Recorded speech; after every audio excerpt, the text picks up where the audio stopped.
Dari data Dinas Perindustrian Kota Palembang, di Kota Palembang terdapat 2.710 usaha kecil dan menengah yang bergerak di bidang industri.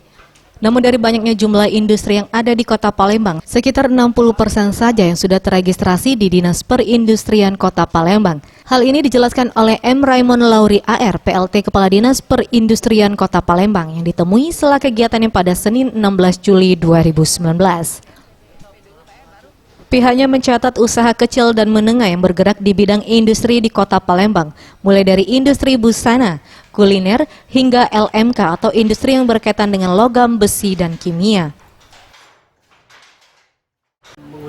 Dari data yang ada di kami terus dorong untuk mereka membuat izin. Jadi jumlahnya mungkin sekitar yang diregistrasi kurang lebih 60%. Nah, ini yang kita dorong yang belum mempunyai izin supaya ke depan membuat proses izin.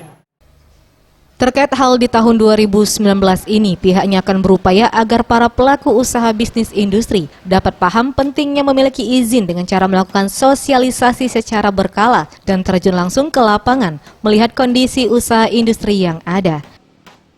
Tim Liputan Sriwijaya TV.